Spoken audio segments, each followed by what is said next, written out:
Hello again, Converge fans. So today we have Converges 133 and 141. So we'll start with 133, the Akatsuki. And this came out in 2016. It is from wave number 3, or I could say pound '03, not sure why. Basic stats, typical Gundam stuff, 19 meters, 70 tons. Here are the other robots from the series, and I actually reviewed a bunch of those if you want to look them up. Let's see here. So this was from Gundam Seed Destiny, piloted by Kigali. Alright, I haven't seen this cartoon. I think it's just a regular Gundam Seed, but not Destiny. And then later by Mew La Flaga. Okay, what's going on with the blurb?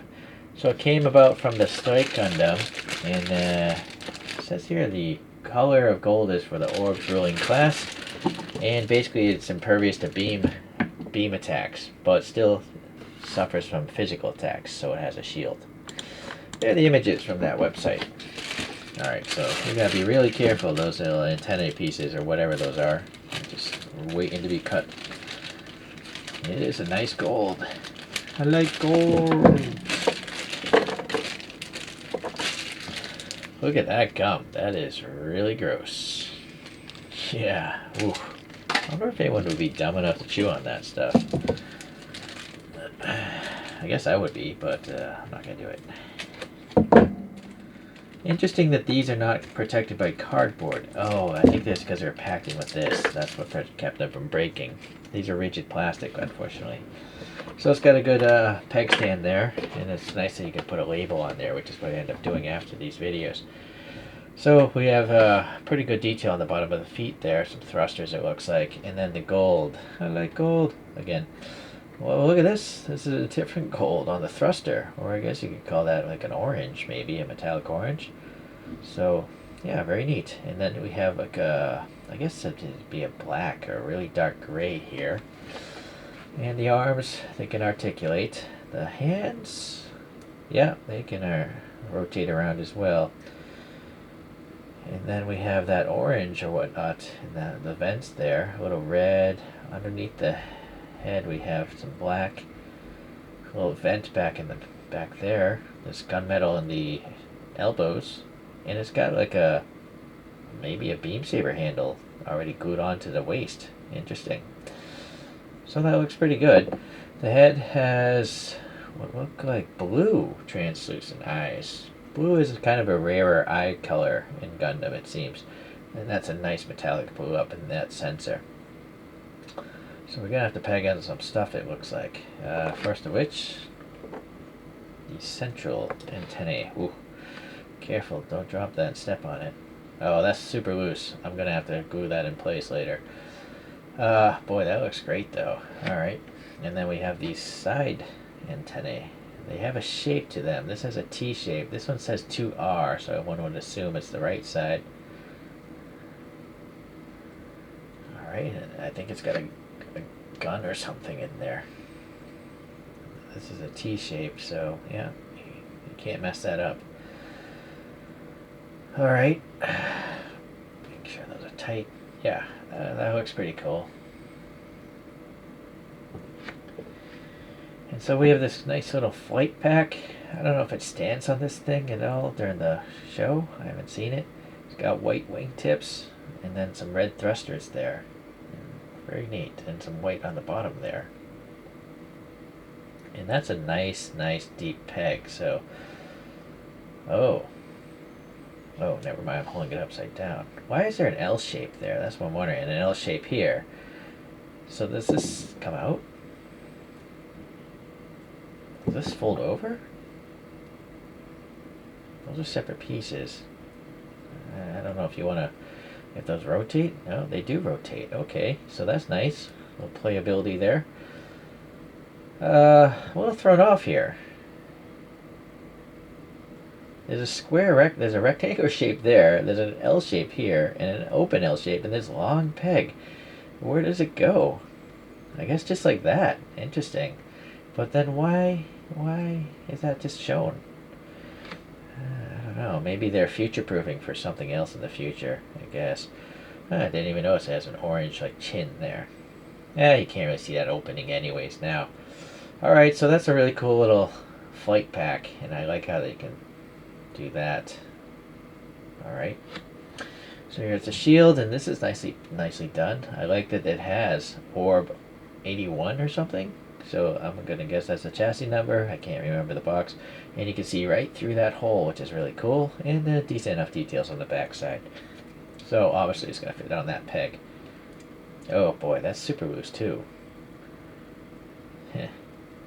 Well, just a plain gun. Actually, this is one of the lamer guns I've seen in Converge. Just not many details on that one. But I gotta say, the rest of the body, I mean, the rest of the figure is fantastic. It's so eye-catching. Very cool. Alright, I'm gonna pop that there. Maybe I'll go back and glue those pieces as well. So this thing called Bolinoak Sammahn, just guessing there, came out in 2016 with the rest of wave number 4. And yeah, the basic stats, 20 meters tall. Alright. The other robots, very cool. So, fandom here says this thing was shown in Mobile Suit Zeta Gundam, piloted by Sarah Zabiarov. I haven't seen that cartoon either. But it's the third robot made by Paptimus Shirako for the Jupitris. Okay. Yeah, that gum actually doesn't look so horrendous. I still wouldn't want to chew on it, but it is a seek and destroy unit. It has a lot of surveillance in its body, so it doesn't have too many weapons, it seems. More like a recon or AWACS kind of thing. Recognition. Alright, there's a stand. Let's look at some images here. So there it is from the cartoon. There it's from a video game, and there it is in like a toy form. So it is just kind of a weird looking robot in general. And now it's more deformed and weirder, which I like. I like weird things. I am a weird thing. The feet are nicely done. Look at these tight panel gaps. Very cool. Alright. I hope that peg is long because that's the recess, that hole. And it's a nice matte green color, a light green color. Very cool. And then the black is also matte finish. The hands are gunmetal, and they, yeah, they can rotate. That's just they're both fists though. They can't hold any weapons. And then look at the torso here. Look at this arm out of the way. That's cool. It's got two like tubes, gunmetal, coming across. There's even these cool little molded details behind the shoulder. Some recessed panels and stuff. This arm here, that's okay, but there's a little vent there. Oh, I think maybe these are missile launchers, maybe. Alright, so we'll pop that back on. The head, does that come off? It does. And look, it's got nice gunmetal there. Gunmetal up there. Does this move, I wonder? I don't think you can take the head apart. Let's see if I can push that mono eye. No. I think it's cut off on the flat top, so I don't know if it's... Oh, no, it would have broke my toothpick. Anyways, it's a nice metallic, kind of like a pinkish, purplish. Let me try and move it again, because it's actually not centered. No. I don't know. If you have this and you can move the eye, please leave a comment. Be curious. It's... Yeah, it almost looks like the side of a battleship turret, these things, where they had, like, I guess, aiming devices. Maybe that's where it got its inspiration for its shape. Alright, going to the back, that's glued on. And does this rotate? I kind of wish it did.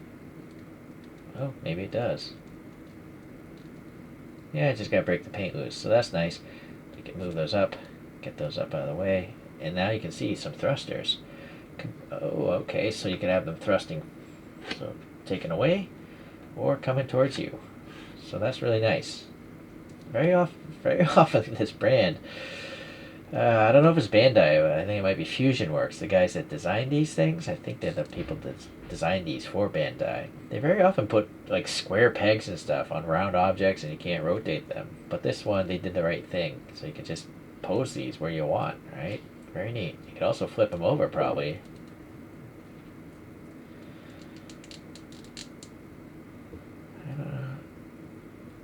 Ah, see, that's where it gets stupid.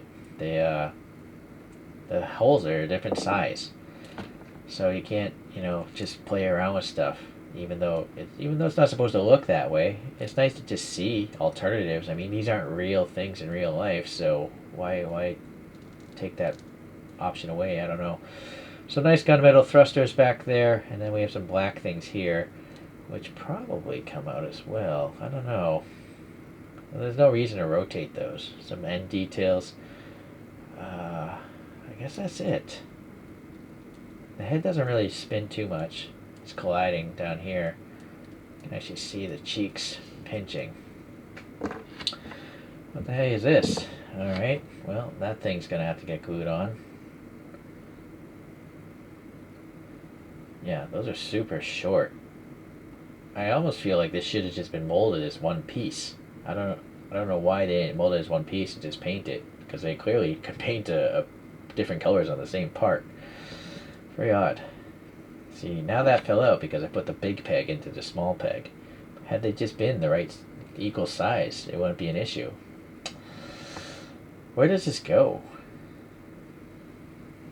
Oh, it goes on this arm over here. This giant cavity.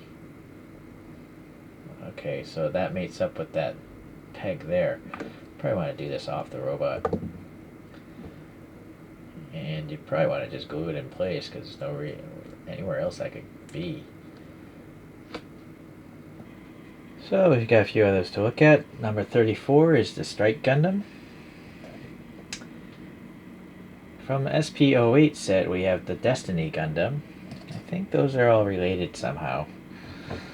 And then I think these two others are by Paptimus Shirako. The Masala, this is plus 004. And then we have the O, which is plus 007.